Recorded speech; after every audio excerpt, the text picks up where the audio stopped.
إن الحمد لله نحمده ونستعينه ونستغفره ونتوب إليه ونعوذ بالله من شرور أنفسنا ومن سيئات أعمالنا من يهده الله فلا مضل له ومن يضلل فلا هادي له أشهد أن لا إله إلا الله وحده لا شريك له وأشهد أن محمدا عبده ورسوله أرسله بالهدى ودين الحق ليظهره على الدين كله ولو كره المشركون اللهم صل على محمد وعلى آل محمد كما صليت على إبراهيم وعلى آل إبراهيم إنك حميد مجيد اللهم بارك على محمد وعلى آل محمد كما باركت على إبراهيم وعلى آل إبراهيم إنك حميد مجيد أما بعد فإن خير الكلام كلام الله وخير السنن سنن محمد صلى الله عليه وسلم وشر الأمور محدثاتها وكل محدثة بدعة وكل بدعة ضلالة وكل ضلالة في النار أعوذ بالله من الشيطان الرجيم بسم الله الرحمن الرحيم يا أيها الذين آمنوا اتقوا الله حق تقاته ولا تموتن إلا وأنتم مسلمون يا أيها الناس اتقوا ربكم الذي خلقكم من نفس واحدة وخلق منها زوجها وبث منهما رجالا كثيرا ونساء واتقوا الله الذي تساءلون به والأرحام إن الله كان عليكم رقيبا يا أيها الذين آمنوا اتقوا الله وقولوا قولا سديدا يصلح لكم أعمالكم ويغفر لكم ذنوبكم ومن يطع الله ورسوله فقد فاز فوزا عظيما إن الله لا يظلم مثقال ذرة وإن تك حسنة يضاعفها ويؤت من لدنه أجرا عظيما സ്നേഹാദരണീയരായ സത്യവിശ്വാസികളെ, വിശ്വാസിനികളെ, സഹോദരീ സഹോദരങ്ങളെ, സർവ്വലോകരക്ഷിതാവായ അള്ളാഹുവിൻ്റെ വിധിവിലക്കുകളും നിയമനിർദ്ദേശങ്ങളും ജീവിതത്തിൻ്റെ എല്ലാ സന്ദർഭങ്ങളിലും പാലിച്ച് തഖ്വയിൽ അധിഷ്ഠിതമായി ജീവിതം നയിക്കണം എന്ന് ഓരോരുത്തരെയും പ്രത്യേകം വസിയത്ത് ചെയ്യുകയാണ്, ഓർമ്മപ്പെടുത്തുകയാണ്. അള്ളാഹു അവൻ്റെ ഇഷ്ടമുള്ള അടിയാറുകളിൽ നമ്മെ ഉൾപ്പെടുത്തുമാറാകട്ടെ. സഹോദരങ്ങളെ, പരിശുദ്ധ ഇസ്ലാമിൻ്റെ പഞ്ചസ്തംഭങ്ങളിലൊന്നാണ് വിശുദ്ധ ഹജ്ജ് കർമ്മം. കഴിവുള്ളവർ ഹജ്ജ് നിർവഹിച്ചില്ലെങ്കിൽ അവൻ്റെ ഇസ്ലാം പൂർണ്ണമല്ല. റസൂലുള്ളാഹി സ്വല്ലല്ലാഹു അലൈഹി വസല്ലമ പറഞ്ഞു, ബുനിയൽ ഇസ്ലാമു അലാ ഖംസ്, 5 കാര്യങ്ങളുടെ മേലാണ് ഇസ്ലാം നിർമ്മിക്കപ്പെട്ടിട്ടുള്ളത്. ഓരോന്നും എണ്ണിപ്പറഞ്ഞ് റസൂൽ സ്വല്ലല്ലാഹു അലൈഹി വസല്ലം ആ കൂട്ടത്തിൽ പറഞ്ഞു, വഹജ്ജുൽ ബൈത്തി ലിമൻ ഇസ്തതാഅ ഇലൈഹി സബീല, എത്തിപ്പെടാൻ സാധിക്കുന്നവർക്ക് കഅബാലയം ലക്ഷ്യം വെച്ചുകൊണ്ട് ഹജ്ജ് ചെയ്യൽ നിർബന്ധമാണ് എന്ന് 5 കാര്യങ്ങളിൽ ഒന്നായി റസൂലുള്ളാഹി സ്വല്ലല്ലാഹു അലൈഹി വസല്ലം പഠിപ്പിക്കുകയാണ്. വിശുദ്ധ ഖുർആനിലെ സൂറത്തു ആലി ഇംറാനിലെ 97-ാമത്തെ ആയത്തിൽ അള്ളാഹു പറഞ്ഞു, വലില്ലാഹി അലന്നാസി ഹജ്ജുൽ ബൈത്ത് മൻ ഇസ്തതാഅ ഇലൈഹി സബീല, എത്തിച്ചേരാൻ സാധിക്കുന്നവർക്ക് അള്ളാഹുവിനു വേണ്ടി ഹജ്ജ് നിർവഹിക്കുക എന്നത് നിർബന്ധ ബാധ്യതയാണ് എന്ന് വിശുദ്ധ ഖുർആൻ പഠിപ്പിക്കുകയാണ്.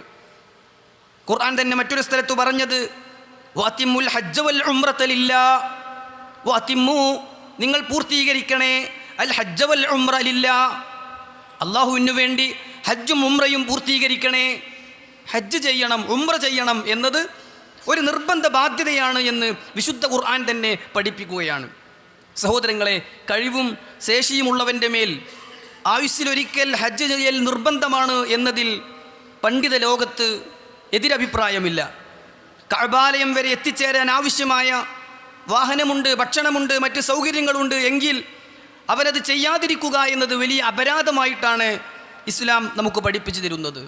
മഹാനായ ഇബ്നു ഉമർ റളിയല്ലാഹു അൻഹു പറയുകയുണ്ടായി, മൻ മലക സാദൻ വറാഹില തുബല്ലിഹു ഇലാ ബൈത്തില്ലാ, അള്ളാഹുവിൻ്റെ കഅബാലയത്തിലേക്ക് എത്തിച്ചേരാൻ സാധിക്കുന്ന വാഹനവും ഭക്ഷണവും ഒരാൾക്കുണ്ടാവുകയും വലം യഹുജ്ജ, അവൻ ഹജ്ജ് ചെയ്യുകയും ചെയ്തില്ലെങ്കിൽ ഫലാ അലൈഹി അയ്യമൂത യഹൂദിയൻ ഔ നസ്റാനിയ, അവൻ ജൂതനോ ക്രിസ്ത്യാനിയോ ആയി മരിക്കുമെന്നതിൽ അത്ഭുതമില്ല. അള്ളാഹുവിൻ്റെ പ്രവാചകൻ സല്ലല്ലാഹു അലൈഹി വസല്ലമയെ എല്ലാ കാര്യങ്ങളും പിൻപറ്റിയ മുത്തബിഉ സുന്ന ഇബ്നു ഉമർ റളിയല്ലാഹു അൻഹു പറയുകയാണ്, സൗകര്യമുള്ള എല്ലാ കാര്യങ്ങളും ഒത്തുചേർന്നിട്ടും ഹജ്ജ് ചെയ്യാതെ ഇങ്ങനെ നീട്ടിവെക്കുന്ന മനുഷ്യൻ ജൂതനോ ക്രിസ്ത്യാനിയോ ഒക്കെ ആയി മരിച്ചാലും അതിൽ അത്ഭുതപ്പെടാനില്ല എന്ന് അദ്ദേഹം രേഖപ്പെടുത്തുകയാണ്. സുഹൃത്തുക്കളെ, അതുകൊണ്ട് തന്നെ ഹജ്ജിൻ്റെ മഹത്വവും പ്രാധാന്യവും അറിയിക്കുന്ന എത്രയെത്ര ഹദീസുകളാണ് ചരിത്രത്തിലും പ്രവാചക വചനങ്ങളിലുമായി നമുക്ക് കാണാൻ സാധിക്കുക. റസൂലുള്ളാഹി സ്വല്ലല്ലാഹു അലൈഹി വസല്ലം പറഞ്ഞു, വൽ ഹജ്ജുൽ മബ്റൂർ, കൃത്യമായി പുണ്യകരമായ ഒരു ഹജ്ജ് ചെയ്യാൻ സാധിച്ചാൽ ലൈസ ലഹു ജസാഉൻ ഇല്ലൽ ജന്ന, അതിന് പ്രതിഫലം സ്വർഗമല്ലാതെ മറ്റെന്താ, ഹജ്ജിന് പകരം സ്വർഗമാണ് എന്ന് റസൂലുള്ളാഹി സ്വല്ലല്ലാഹു അലൈഹി വസല്ലം നമുക്ക് പഠിപ്പിച്ചു തരികയാണ്. ഒരു ഹദീസിൽ കാണാം, മൻ ഹജ്ജ ലില്ലാഹ്, ആരെങ്കിലും അല്ലാഹുവിൻ്റെ പ്രതിഫലം പ്രതീക്ഷിച്ചുകൊണ്ട് ഹജ്ജ് കർമ്മം നിർവഹിച്ചാൽ ഫലം യർഫുസ് വലം യഫ്സുഖ്, അവൻ സ്ത്രീ പുരുഷ സംസർഗമോ ദുവൃത്തിയിലോ മുഴുകിയില്ല, അശ്ലീലതയില്ലാതെ കുറ്റം ചെയ്യാതെ നല്ല നിലയിൽ ഒരു ഹജ്ജ് ചെയ്യാൻ ഒരാൾക്ക് സാധിച്ചാൽ റജഅ കയൗമി വലദതുഹു ഉമ്മുഹു, അവൻ്റെ ഉമ്മ പ്രസവിച്ച അന്നത്തെ പോലെ ശുദ്ധ പ്രകൃതിയിലായിക്കൊണ്ടാണ് ഹജ്ജ് കഴിഞ്ഞ് തിരിച്ചെത്തുന്നത് എന്ന് റസൂലുള്ളാഹി സ്വല്ലല്ലാഹു അലൈഹി വസല്ലം നമുക്ക് പഠിപ്പിച്ചു തരികയാണ്. അതുകൊണ്ട് തന്നെ ഹജ്ജ് ചെയ്യാൻ ജീവിതത്തിൽ എനിക്ക് സാധിക്കണം എന്നത് നമ്മുടെ ഒരു ആഗ്രഹമായി തീരണം. അതിനുള്ള ആത്മാർത്ഥമായ പരിശ്രമം സഹോദരങ്ങളെ നമ്മുടെ ഭാഗത്തു നിന്നുണ്ടാകണം. ഓരോ വർഷവും ഹജ്ജ് ചെയ്യാൻ സാധിക്കുന്ന ആളുകൾ അടുത്ത വർഷമാകാം എന്ന നിലക്ക് നീട്ടിവെക്കാതെ തൻ്റെ ജീവിതത്തിൽ ഒരു തവണയെങ്കിലും ചെയ്യാനുള്ള നിർബന്ധ ഹജ്ജ് വേഗത്തിൽ ചെയ്യണമെന്നാണ് റസൂലുള്ളാഹി സ്വല്ലല്ലാഹു അലൈഹി വസല്ലം പഠിപ്പിച്ചിട്ടുള്ളത്. അവിടുന്ന് പറയുകയാണ്, മൻ അറാദൽ ഹജ്ജ, ആരെങ്കിലും ഹജ്ജ് ഉദ്ദേശിക്കുന്നെങ്കിൽ ഫല്യതഅജ്ജൽ, അത് വേഗത്തിൽ ചെയ്യട്ടെ. ഹജ്ജ് ചെയ്യാൻ ഉദ്ദേശിക്കുന്നവർ അത് വേഗത്തിലാക്കിക്കൊള്ളട്ടെ. മറ്റൊരു റിവായത്തിൽ റസൂലുള്ള പറഞ്ഞു, തഅജ്ജലു ഇലൽ ഹജ്ജ്, നിങ്ങൾ ഹജ്ജിന് ധൃതി കാണിക്കണം, ഹജ്ജ് ചെയ്യാൻ നിങ്ങൾ താല്പര്യം കാണിക്കണം. ഫഇന്ന അഹദകും ലാ യദ്രി മാ യഅരിദു ലഹു, റസൂലുള്ള പറയാണ്, കാരണം തൊട്ടടുത്ത നിമിഷം എന്ത് തടസ്സമാണ് നേരിടേണ്ടി വരിക എന്നറിയില്ലല്ലോ. സഹോദരങ്ങളെ, എല്ലാ സൗകര്യങ്ങളും ഒത്തുചേരുമ്പോഴേക്ക് ഒരുപക്ഷെ ശാരീരികമായ ബുദ്ധിമുട്ടുകൾ ഉണ്ടായാലോ അല്ലെങ്കിൽ മറ്റെന്തെങ്കിലും തടസ്സം നേരിട്ടാലോ, അതുകൊണ്ട് നീട്ടിവെക്കാതെ മാറ്റിവെക്കാതെ വേഗത്തിൽ ഹജ്ജ് ചെയ്യാൻ ശ്രമിക്കണം എന്ന് റസൂലുള്ളാഹി സ്വല്ലല്ലാഹു അലൈഹി വസല്ലം നമുക്ക് പഠിപ്പിച്ചു തരികയാണ്. ഒരു ദീർഘമായൊരു ഹദീസിൽ ഈ വിഷയത്തിൻ്റെ പ്രാധാന്യം പഠിപ്പിക്കുന്നത് ഇപ്രകാരം നമുക്ക് കാണാൻ സാധിക്കും. അബ്ദുറഹ്മാൻ ഇബ്നു ഷിമാസ് അൽ മഹിരി എന്ന് പറയുന്ന താബിഈ വര്യൻ പറയുകയാണ്, ഹളർന അംർ ഇബ്നുൽ ആസ്, ഞങ്ങൾ അംർ ഇബ്നു ആസ് റളിയല്ലാഹു അൻഹുവിനെ സന്ദർശിക്കുകയുണ്ടായി. വഹുവ ഫീ സിയാഖത്തിൽ മൗത്ത്, അദ്ദേഹം മരണാസന്നനായി കിടക്കുകയായിരുന്നു. മരണാസന്നനായി കിടക്കുന്ന അംർ ഇബ്നു ആസ് റളിയല്ലാഹു അൻഹുവിനെ സന്ദർശിക്കാൻ വേണ്ടി ഞങ്ങൾ ചെന്നു. ഫബകാ തുവീലൻ, അദ്ദേഹം ദീർഘമായി കരയുകയാണ്. ഞങ്ങൾ ചെന്നപ്പോൾ അദ്ദേഹം കരയുന്നതാണ് ഞങ്ങൾ കണ്ടത്. വഹവ്വലഹു വജ്ഹഹു ഇലൽ ജിദാർ, തൻ്റെ മുഖം ചുമരിലേക്ക് ഇങ്ങനെ തിരിച്ച് ചേർത്ത് വെച്ച് ദീർഘമായി അദ്ദേഹം ഇങ്ങനെ കരയുകയാണ്. അദ്ദേഹത്തിന് തന്നെ സന്ദർശിച്ച ആളുകളെ മുഖത്ത് നോക്കാൻ കഴിയാത്ത വിധം വിഷമം കൊണ്ട് ചുമരിലേക്ക് തല തിരിച്ച് ദീർഘമായി അദ്ദേഹം കരയുകയാണ്. അദ്ദേഹത്തോട് മകൻ ചോദിക്കുകയാണ്, നിങ്ങൾ എന്തിനാണ് ഇങ്ങനെ കരയുന്നത്? യാ അബത്താ, പൊന്നുപ്പ, അമാ ബശറക റസൂലുള്ളാഹി സ്വല്ലല്ലാഹു അലൈഹി വസല്ലം ബികദാ, അള്ളാഹിൻ്റെ റസൂൽ നിങ്ങൾക്ക് സന്തോഷ വാർത്ത നൽകിയിട്ടില്ലേ? നിങ്ങളൊക്കെ സ്വർഗത്തിലാണ് പോകുക എന്ന് അള്ളാഹിൻ്റെ റസൂൽ പറഞ്ഞിട്ടില്ലേ? എന്തിനാണ് ഇങ്ങനെ കരയുന്നത്? 2 തവണ ആവർത്തിച്ച് ചോദിച്ചു. കാല, അപ്പോൾ അദ്ദേഹം ഫഖബല വിവജിഹി, ചുമരിൽ നിന്ന് അവരെ അഭിമുഖീകരിക്കുന്ന രൂപത്തിലേക്ക് മുഖം തിരിച്ചു. ഖാൽ, എന്നിട്ട് പറഞ്ഞു, ഇന്ന അഫ്ളല മാ നുഇദ്ദു ഷഹാദത അല്ലാ ഇലാഹ ഇല്ലല്ലാഹ് വ അന്ന മുഹമ്മദുർ റസൂലുള്ളാഹ്, ഷഹാദത്ത് കലിമ ഞങ്ങൾ സ്വീകരിച്ചു എന്നത് അല്ലാഹു അല്ലാതെ ആരാധനക്കർഹനില്ല, മുഹമ്മദ് അല്ലാഹുവിൻ്റെ പ്രവാചകനാണ് എന്ന് ഞങ്ങൾ അംഗീകരിച്ചു എന്നത് വലിയ നല്ലൊരു കാര്യമായിട്ട് തന്നെയാണ് ഞങ്ങൾ കാണുന്നത്. പക്ഷേ എൻ്റെ ജീവിതത്തിൽ എന്നെ വിഷമിപ്പിക്കുന്ന ഒരു കാര്യമുണ്ട്. അദ്ദേഹം പറയുകയാണ്, ഇന്നി ഖദ് കുൻതു അലാ തുബാക്കിൻ സലാസ്, എൻ്റെ ജീവിതത്തിൽ 3 ഘട്ടങ്ങൾ കഴിഞ്ഞു പോയിട്ടുണ്ട്. എൻ്റെ ജീവിതത്തിന് 3 ഘട്ടങ്ങളുണ്ട്. എന്നിട്ട് അദ്ദേഹം ഒന്നാമത്തെ ഘട്ടം പറയുകയാണ്, ലഖദ് റഅയ്തുനി വമാ അഹദുൻ അശദ്ദ ബുഗ്ളൻ ലിറസൂലില്ലാഹി സ്വല്ലല്ലാഹു അലൈഹി വസല്ലം മിന്നി. റസൂലുള്ളാഹി സ്വല്ലല്ലാഹു അലൈഹി വസല്ലമയോട് എന്നെക്കാളും വെറുപ്പ് വെക്കുന്ന വേറൊരാളുമില്ലാത്തൊരു കാലം എൻ്റെ ജീവിതത്തിലുണ്ടായിരുന്നു. പ്രവാചകനോട് അങ്ങേയറ്റത്തെ വെറുപ്പ് വെച്ച് ദേഷ്യം വെച്ച് നടന്നിരുന്നൊരു കാലം. വലാ ഹബ്ബ ഇലയ്യ അൻ അകൂന ഖദ് ഇസ്തംകൻതു മിൻഹു ഫഖതൽതുഹു. എവിടെയെങ്കിലും ഒളിഞ്ഞിരുന്ന് മുഹമ്മദ് പോകുന്ന വഴിയിൽ ചെന്ന് ചാടി കൊന്നു കളയണം എന്ന് ആഗ്രഹിച്ച് നടന്നിരുന്നൊരു കാലം എൻ്റെ ജീവിതത്തിൽ കഴിഞ്ഞു പോയിട്ടുണ്ട്. ഫലോ മുത്തു അലാ തിൽകൽ ഹാൽ. ആ കാലഘട്ടത്തിലായിരുന്നു ഞാൻ മരിച്ചിരുന്നതെങ്കിൽ ലകുൻതു മിൻ അഹ്ലിൻ നാർ, ഞാൻ നരകത്തിൽ പോകുന്ന ഉറപ്പായിരുന്നു. പ്രവാചകനെ കൊല്ലാൻ വേണ്ടി ഒളിഞ്ഞു നടന്ന കാലം എൻ്റെ ജീവിതത്തിൽ കഴിഞ്ഞു പോയിട്ടുണ്ട്. അന്നെങ്ങാനും ഞാൻ മരിച്ചിരുന്നുവെങ്കിൽ ഞാൻ നരകത്തിൽ പോകുമായിരുന്നു. എന്നിട്ട് അദ്ദേഹം രണ്ടാമത്തെ ഘട്ടം പറയുകയാണ്, ഫലമ്മാ ജഅലല്ലാഹു അൽ-ഇസ്ലാമ ഫീ ഖൽബി. പിന്നീട് ഇസ്ലാമിൻ്റെ ഹൃദയത്തിലേക്ക് അള്ളാഹു തന്നപ്പോൾ അതൈതു നബിയ്യ സ്വല്ലല്ലാഹു അലൈഹി വസല്ലം, പ്രവാചകൻ്റെ അടുക്കലേക്ക് ഞാൻ ചെന്നു. എന്നിട്ട് പ്രവാചകനോട് ഞാൻ പറഞ്ഞു, ഉബ്സുത്ത് യമീനക ഫല ഉബായിഅക. റസൂലേ, ആ കൈയൊന്ന് നീട്ട്, കൈ പിടിച്ച് ഞാനൊന്ന് ബൈഅത്ത് ചെയ്യട്ടെ. ഞാൻ പറഞ്ഞപ്പോൾ തന്നെ പ്രവാചകൻ തൻ്റെ വലത് കൈ എന്നിലേക്ക് നീട്ടിത്തന്നു. ഫഖബൽതു യദി. നീട്ടിത്തന്ന കൈയിലേക്ക് കൈവെക്കാതെ ഞാൻ എൻ്റെ കൈ ഇങ്ങ് പിൻവലിച്ചു. ഖാൽ. അപ്പോൾ റസൂൽ എന്നോട് ചോദിച്ചു, മാലക യാ അംർ, എന്തു പറ്റി അംറേ നിനക്ക്? ഖുൽതു, ഞാൻ പറഞ്ഞു, അറത്വൻ നഷ്തരിത. റസൂലെ, ബൈഅത്ത് ചെയ്യണമെങ്കിൽ ചില നിബന്ധനകളുണ്ട്. റസൂലുള്ളാഹി സ്വല്ലല്ലാഹു അലൈഹി വസല്ലം എന്നോട് ചോദിച്ചു, തഷ്തരിതു ബിമാദാ, എന്താ അംറേ നിൻ്റെ നിബന്ധന? ഖുൽതു, ഞാൻ പറഞ്ഞു, അയ്യുഗ്ഫറ ലീ, എൻ്റെ പാപങ്ങൾ പൊറുത്തു കിട്ടുമോ? ഇതുവരെ ചെയ്തു പോയ ധാരാളം പാപങ്ങളുണ്ട്, പൊറുക്കപ്പെടുമോ പ്രവാചകരെ? ഖാൽ. അപ്പോൾ റസൂൽ സല്ലല്ലാഹു അലൈഹി വസല്ലം പറഞ്ഞു, അമാ അലിംത, അംറേ നിനക്കറിയില്ലേ, അന്നൽ ഇസ്ലാമ യഹ്ദിമു മാ കാന ഖബ്ലഹു, ഒരാൾ ഇസ്ലാമിലേക്ക് വന്നു കഴിഞ്ഞാൽ അതുവരെയുള്ള മുഴുവൻ തിന്മകളും മായ്ക്കപ്പെടുമെന്ന്, എല്ലാ പാപങ്ങളും തെറ്റുകളും കുറ്റങ്ങളും പൊറുക്കപ്പെടുമെന്ന് നിനക്കറിയില്ലേ അംറേ? വഅന്നൽ ഹിജ്റത തഹ്ദിമു മാ കാന ഖബ്ലഹാ, ഒരാളെങ്ങാനും ഹിജറ പോയാൽ ഹിജറ പോകുന്ന നിമിഷം വരെയുള്ള എല്ലാ തിന്മകളും പാപങ്ങളും മായ്ക്കപ്പെടുമെന്ന് നിനക്കറിയില്ലേ അംറേ? വഅന്നൽ ഹജ്ജ യഹ്ദിമു മാ കാന ഖബ്ലഹു, ഒരാൾ ഹജ്ജ് ചെയ്താൽ അതുവരെ ഉണ്ടായിരുന്ന എല്ലാ തിന്മകളും മായ്ക്കപ്പെടുമെന്ന് അറിയില്ലേ അംറേ എന്ന് റസൂലുള്ള എന്നോട് ചോദിച്ച ഒരു ഘട്ടം കഴിഞ്ഞു പോയിട്ടുണ്ട്. എന്നിട്ട് അദ്ദേഹം പറയുകയാണ്, അമാ അലിംത അന്നൽ ഇസ്ലാമ യഹ്ദിമു മാ കാന ഖബ്ലഹു, റസൂലുള്ള ഇസ്ലാം എല്ലാത്തിനെയും തകർത്ത് കളയുമെന്ന് എന്നോട് ചോദിച്ചപ്പോൾ എൻ്റെ മനസ്സിന് വല്ലാത്ത സന്തോഷമായി. ഞാൻ പ്രവാചകനെ അധികമായി സ്നേഹിച്ചു. പ്രവാചകനോടുള്ള ബഹുമാനം കൊണ്ട് മുഴുവനായും പ്രവാചകനെ ഒന്ന് നോക്കിക്കാണാൻ പോലും എനിക്ക് ലജ്ജ തോന്നി. പ്രവാചകനെക്കുറിച്ചൊന്ന് വർണ്ണിക്കാൻ പറഞ്ഞാൽ അതിന് പോലും എനിക്ക് സാധിക്കാത്ത വിധം ഞാൻ പ്രവാചകനെ സ്നേഹിച്ചു. എന്നിട്ട് അദ്ദേഹം പറയാണ്, വലോ മുത്തു അലാ തിൽകൽ ഹാൽ, ആ ഹജ്ജൊക്കെ ചെയ്ത ഉംറയൊക്കെ ചെയ്ത ഇസ്ലാമിലേക്കൊക്കെ വന്ന ഒരു കാലഘട്ടത്തിലാണ് ഞാൻ മരിച്ചിരുന്നത് എങ്കിൽ ലറജൗതു അൻ നകൂന മിൻ അഹ്ലിൽ ജന്ന, എനിക്ക് സ്വർഗത്തിൽ പോകുമെന്ന് പ്രതീക്ഷിക്കാമായിരുന്നു. ഹജ്ജൊക്കെ ചെയ്ത ഈമാനിൻ്റെ അവസ്ഥയിലാണ് ഞാൻ മരിച്ചിരുന്നതെങ്കിൽ എനിക്ക് സ്വർഗം പ്രതീക്ഷിക്കാമായിരുന്നു. എന്നിട്ട് അദ്ദേഹം തൻ്റെ മൂന്നാമത്തെ ഘട്ടം പറയുകയാണ് സുമ്മ വലിയനാശിയാ, പിന്നെ ഞങ്ങൾ കുറേ ഉത്തരവാദിത്തങ്ങൾ ഏറ്റെടുത്തു. അദ്ദേഹം ഉമർ റളിയല്ലാഹുവിൻ്റെ ഭരണകാലഘട്ടത്തിലും ഉസ്മാൻ റളിയല്ലാഹുവിൻ്റെ ഭരണകാലഘട്ടത്തിലുമൊക്കെ അങ്ങ് ഹിംസിലെയും അതുപോലെ തന്നെ മിസ്റിലെയും വാലിയായി ഗവർണറായി സ്ഥാനമേറ്റെടുക്കേണ്ടി വന്നു. എന്നിട്ട് അദ്ദേഹം പറയാണ്, മാ അദ്രി മാ ഹാലി ഫിഹാ, അതുകൊണ്ട് ഈ അവസ്ഥയിൽ മരിച്ചാൽ എൻ്റെ അവസ്ഥ എന്താകും എന്നെനിക്കറിയില്ല. എന്നിട്ട് കൂടെയുള്ള ആളുകളോട് അദ്ദേഹം ഉപദേശിക്കുന്നുണ്ട്, ഞാൻ മരിച്ചാൽ നിങ്ങൾ വിളിച്ചു പറഞ്ഞ് ശബ്ദമുണ്ടാക്കി അറിയിപ്പ് കൊടുക്കരുത്. ആ ജാഹിലിയ കാലത്ത് നിന്നിരുന്ന ഒട്ടകപ്പുറത്ത് കയറി ഓരോ വീടുകളുടെ മുന്നിൽ കയറി ഇന്ന് നമ്മൾ കാണുന്ന വാഹനത്തിൽ വലിയ ബൈക്കും ബോക്സും ഒക്കെ വെച്ച് പോകുന്ന രീതി അന്ന് നിലനിന്നിരുന്നു. റസൂൽ സല്ലല്ലാഹു അലൈഹി വസല്ലം അതിനെ ശപിച്ചിരുന്നു, വെറുത്തിരുന്നു. അതുകൊണ്ട് നിങ്ങളങ്ങനെ ചെയ്യരുത് എന്ന് അദ്ദേഹം പറഞ്ഞു. ഫശുന്നു അലയ്യ തുറാബ ശന്ന, എൻ്റെ ഖബറടക്കിയാൽ ഖബറിലേക്ക് നിങ്ങൾ മണ്ണ് വാരിയിടണം എന്ന് അദ്ദേഹം ഉപദേശിച്ചു.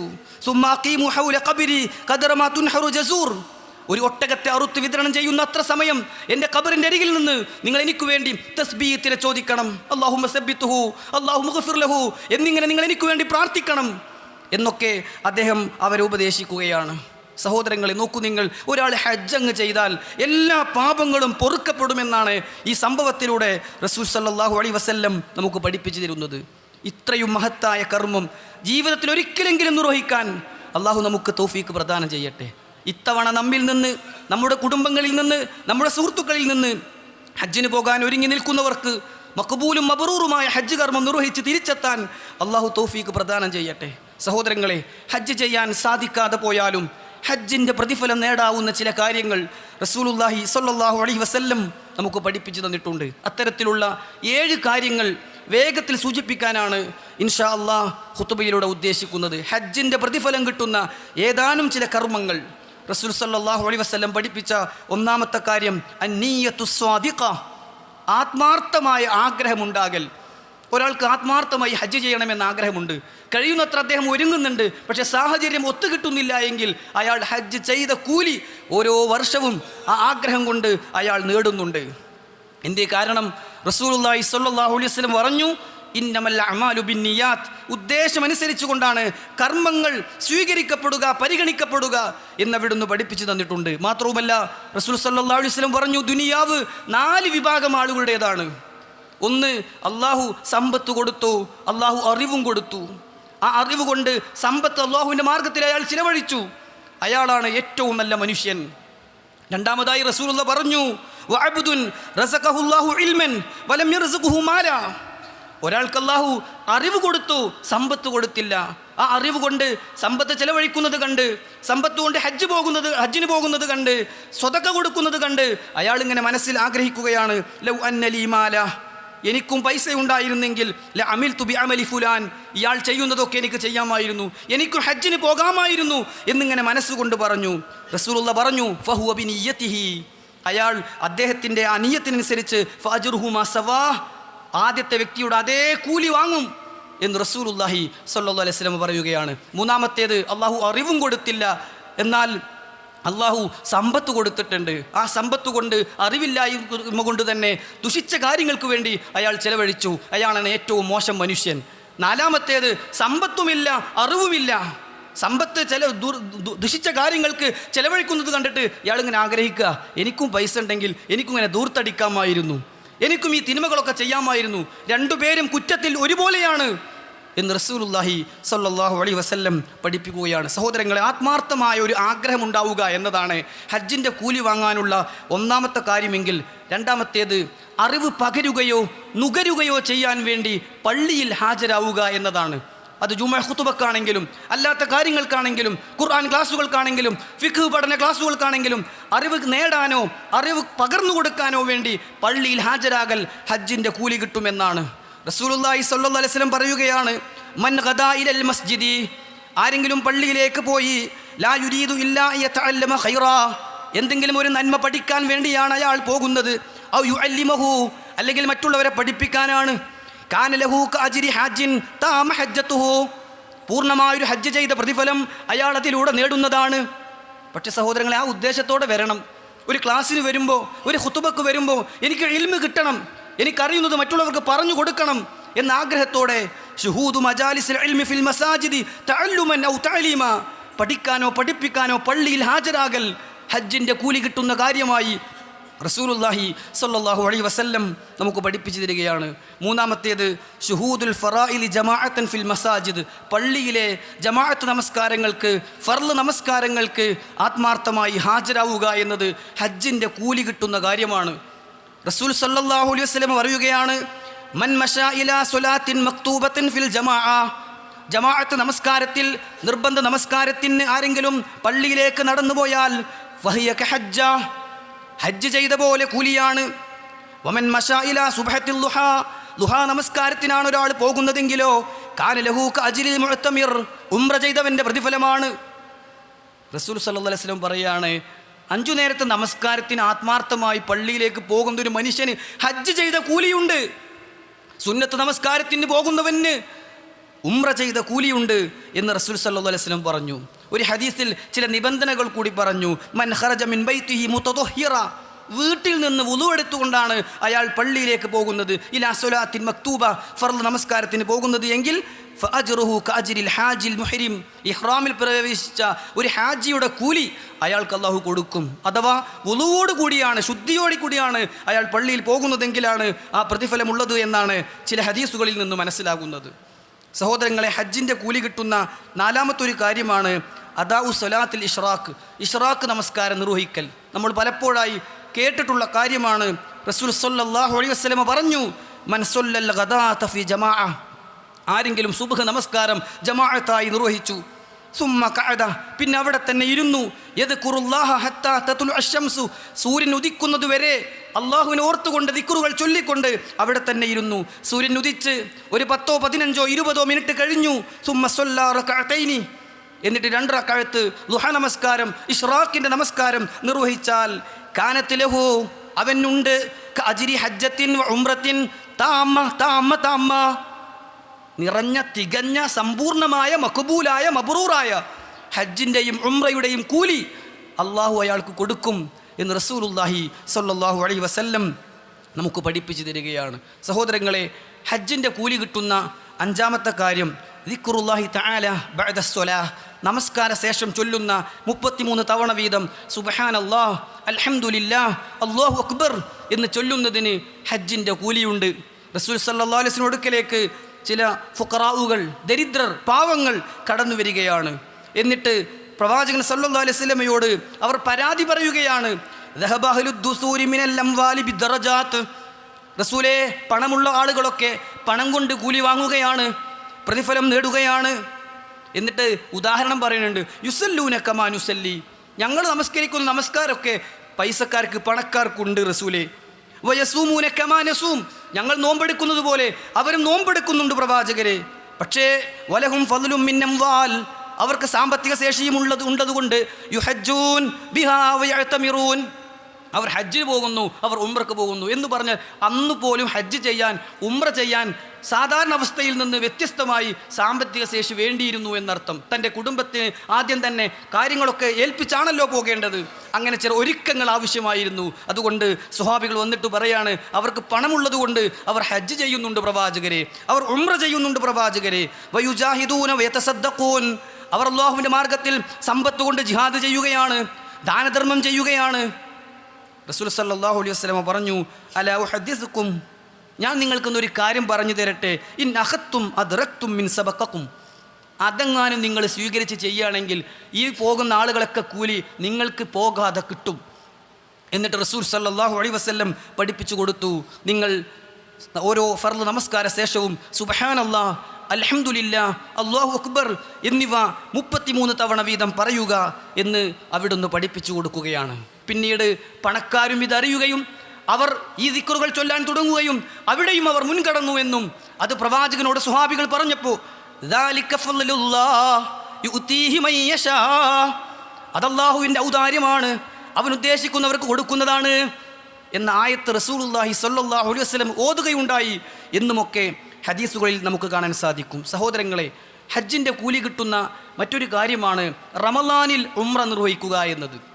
റസൂൽ സല്ലല്ലാഹു അലൈഹി വസല്ലം പറഞ്ഞു, ഉംറത്തുൻ ഫി റമളാൻ തഖ്ലി ഹജ്ജ ഔ ഹജ്ജതൻ മഈ, റമളാനിൽ ചെയ്യുന്ന ഉംറ ഹജ്ജിൻ്റെ കൂലിയാണ്, എൻ്റെ കൂടെ ഹജ്ജ് ചെയ്ത പ്രതിഫലമുണ്ട് എന്ന് റസൂൽ സല്ലല്ലാഹു അലൈഹി വസല്ലം പഠിപ്പിക്കുകയാണ്. അതുകൊണ്ട് അതാണ് 6ാമത്തേത്, അഥവാ റമളാനിൽ ഉംറ ചെയ്യാൻ സാധിച്ചാൽ ഹജ്ജ് നിർവഹിച്ചതിൻ്റെ പ്രതിഫലവും കൂലിയും അവർ നേടും എന്നതാണ്. സഹോദരങ്ങളെ, 7ാമത്തേത് തജ്ഹീസുൽ ഹാജി ഔ തഖ്ലീഫുഹു ഫി അഹ്ലിഹി, ഹജ്ജ് ചെയ്യാൻ ഒരാളെ സഹായിക്കുകയോ അല്ലെങ്കിൽ ഹജ്ജിന് പോയൊരു കുടുംബത്തെ അയാൾ വരുന്നതുവരെ പോറ്റുകയോ ചെയ്യൽ ഹജ്ജിൻ്റെ കൂലി കിട്ടുന്ന കാര്യമാണ്.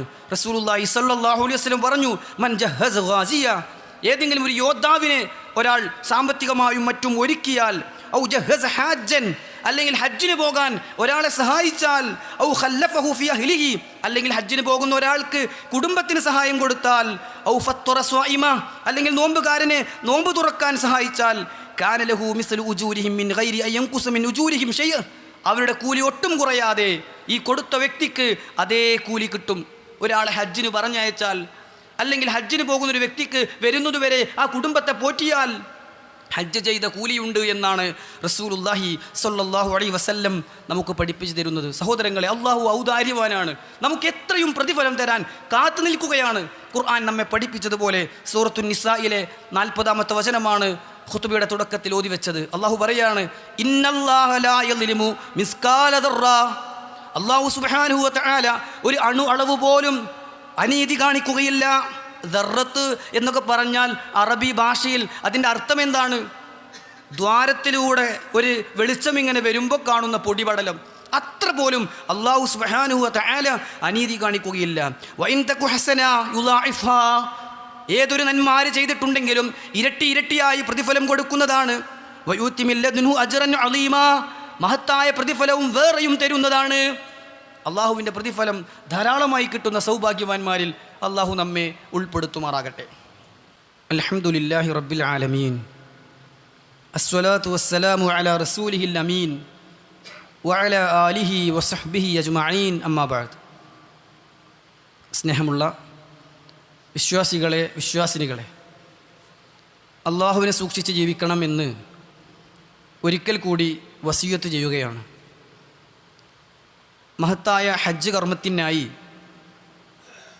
വിശ്വാസികൾ ഒരുങ്ങിക്കൊണ്ടിരിക്കുന്ന ഒരു സന്ദർഭത്തിലാണ് നമ്മളുള്ളത്. ജീവിതത്തിൽ ഒരിക്കലെങ്കിലും ഹജ്ജ് കർമ്മം നിർവഹിക്കാനാവുക എന്നത് മഹാഭാഗ്യമായിട്ടാണ് ഇസ്ലാം പഠിപ്പിക്കുന്നത്. അവൻ്റെ എല്ലാ പാപങ്ങളും അതിലൂടെ പൊറുക്കപ്പെടുമെന്നും തൻ്റെ മാതാവ് പ്രസവിച്ച അന്നത്തെ ഹൃദയവിശുദ്ധിയിലേക്ക് അവൻ തിരിച്ചെത്തുമെന്നും അവൻ അതിനുള്ള പ്രതിഫലം സ്വർഗമാണ് എന്നും റസൂൽ സല്ലല്ലാഹു അലൈഹി വസല്ലം പഠിപ്പിച്ചത് നാം മനസ്സിലാക്കുകയുണ്ടായി. പ്രായപൂർത്തിയെത്തിയ മുസ്ലിമായ, അവിടെ എത്തിച്ചേരാൻ സൗകര്യങ്ങൾ ഒത്തുചേർന്ന ഒരാൾ ജീവിതത്തിൽ ഒരു തവണ ഹജ്ജ് ചെയ്യൽ നിർബന്ധമാണ് എന്നും പ്രവാചക വചനങ്ങളിലൂടെ നമ്മൾ മനസ്സിലാക്കുകയുണ്ടായി. എന്നാൽ ഒരുപക്ഷെ ഹജ്ജിന് പോകാൻ സാധിക്കാത്ത ഒരാൾക്കും അതിൻ്റെ പ്രതിഫലം നേടാവുന്ന 7 കാര്യങ്ങളാണ് നാം സൂചിപ്പിച്ചത്. ഒന്ന്, ആത്മാർത്ഥമായി ഹജ്ജ് ചെയ്യാൻ ആഗ്രഹിക്കുക എന്നതാണ്. രണ്ടാമത്തേത്, അറിവ് പകരാനോ നുകരാനോ പള്ളികളിൽ ഹാജരാവുക എന്നതാണ്. മൂന്നാമത്തേത്, ജമാഅത്ത് നമസ്കാരങ്ങളിൽ എത്തിച്ചേരുക എന്നതാണ്. നാലാമത്തേത്, ളുഹ നമസ്കാരം ഇഷ്റാഖിൻ്റെ രൂപത്തിൽ സുബ്ഹ് നമസ്കാരം ജമാഅത്തായി നിർവഹിച്ച് കാത്തിരുന്ന് സൂര്യൻ ഉദിച്ചു എന്നുറപ്പായാൽ 2 റക്അത്ത് നമസ്കരിക്കുക എന്നതാണ്. അഞ്ചാമത്തേത്, ഫർള് നമസ്കാര ശേഷമുള്ള തസ്ബീഹും തഹ്മീദും തക്ബീറും ചൊല്ലുക എന്നതാണ്. ആറാമത്തേത്, റമളാനിൽ ഉംറ നിർവഹിക്കുക എന്നതാണ്. ഏഴാമത്തേത്, ഹജ്ജ് ചെയ്യാൻ ഒരാളെ സഹായിക്കുക എന്നതാണ്. സഹോദരങ്ങളെ, അള്ളാഹു തൗഫീഖ് ചെയ്യുകയാണെങ്കിൽ ദുൽഹിജ്ജ മാസത്തിലേക്ക് നമ്മൾ പ്രവേശിക്കുകയാണ്. ഇപ്പോൾ തന്നെ നമ്മൾ തയ്യാറെടുക്കുകയാണെങ്കിൽ ഇൻഷാ അള്ളാഹ് നമുക്ക് ഉൽഹിയ്യത്തിൻ്റെ ഭാഗമാകാൻ സാധിക്കും. അള്ളാഹു സുബ്ഹാനഹു വ തആല അവൻ്റെ വിശുദ്ധ ഖുർആനിലൂടെ പഠിപ്പിച്ച കാര്യമാണ് ഫസല്ലി ലിറബ്ബിക വൻഹർ, നിങ്ങൾ അള്ളാഹുവിനു വേണ്ടി നമസ്കരിക്കുകയും ബലിയറുക്കുകയും ചെയ്യണം എന്നാണ്. അത് ആ ഒരു സമയത്ത് തട്ടിക്കൂട്ടുന്നതിന് പകരം നേരത്തെ തന്നെ ഒന്ന് ആലോചിച്ചാൽ, മാട് ഒട്ടകങ്ങളിൽ ഷെയർ വരാം എന്നത് കൊണ്ട് തന്നെ നമ്മുടെ നാട്ടിൽ സാധാരണ മാടിനെയാണല്ലോ അറുക്കുന്നത്. അതിൽ ഒരു ഷെയർ 7-ൽ ഒരാൾ ആകാനെങ്കിലും നമുക്ക് സാധിക്കും. ആടാണെങ്കിൽ ഷെയർ ഇല്ലാതെയും അതിൽ പങ്കെടുത്തുകൊണ്ട് ഉൽഹിയ്യത്തിൻ്റെ ഭാഗമാകാൻ നമുക്ക് സാധിക്കണം.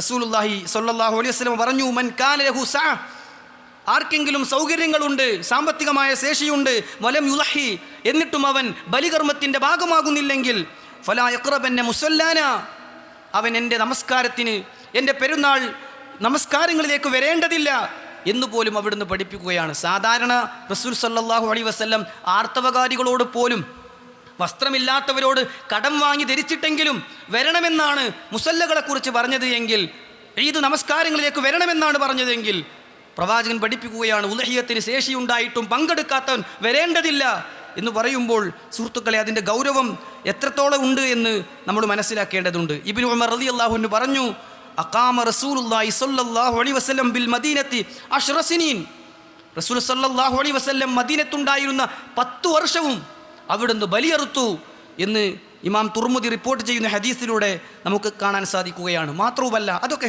തഖ്വയുടെ അടയാളമാണ് എന്നാണ് ഖുർആൻ പറഞ്ഞു. ദാലിക വമൻ യുഅല്ലിം ശആഇറല്ലാഹ്, അല്ലാഹുവിൻ്റെ ചിഹ്നങ്ങളെ ആർ ആദരിക്കുന്നുവോ ഫഇന്നഹാ മിൻ തഖ്വൽ ഖുലൂബ്, അത് ഹൃദയത്തിൽ തഖ്വയുണ്ട് എന്നതിൻ്റെ അടയാളമാണ്. അള്ളാഹുവിൻ്റെ ഒരു ചിഹ്നമാണ് ബലിയെറുക്കുക എന്നത്. അതുകൊണ്ട് തന്നെ ആ മതചിഹ്നങ്ങളെ ആദരിക്കൽ, അതിൻ്റെ ഭാഗമാകൽ തഖ്വയുടെ അടയാളമായി മനസ്സിലാക്കുകയും നേരത്തെ തന്നെ അതിനുവേണ്ടി ഒരുങ്ങുകയും ചെയ്യുക. അള്ളാഹു തൗഫീഖ് പ്രദാനം ചെയ്യുമാറാകട്ടെ. അള്ളാഹുവെ ഞങ്ങളിൽ വന്നുപോയ ചെറുതും വലുതുമായ പാപങ്ങൾ പുറത്തു തരണം റഹ്മാനെ. നിന്റെ സ്വർഗം നൽകി നീ ഞങ്ങളെ അനുഗ്രഹിക്കണം യാ അള്ളാഹ്. കടം കൊണ്ടും മറ്റും ബുദ്ധിമുട്ടുന്നവർക്ക് അതിൽ നിന്ന് മോചനം നൽകണം റഹ്മാനെ. രോഗം കൊണ്ട് പ്രയാസപ്പെടുന്നവർക്ക് ശിഫ നൽകണം യാ അള്ളാഹ്. اللهم اغفر للمؤمنين والمؤمنات والمسلمين والمسلمات الأحياء منهم والأموات إنك مجيب الدعوات يا قاضي الحاجات. اللهم أجرنا من النار. اللهم ربنا آتنا في الدنيا حسنة وفي الآخرة حسنة وقنا عذاب النار. وصلى الله على نبينا محمد وعلى آله وصحبه أجمعين والحمد لله رب العالمين.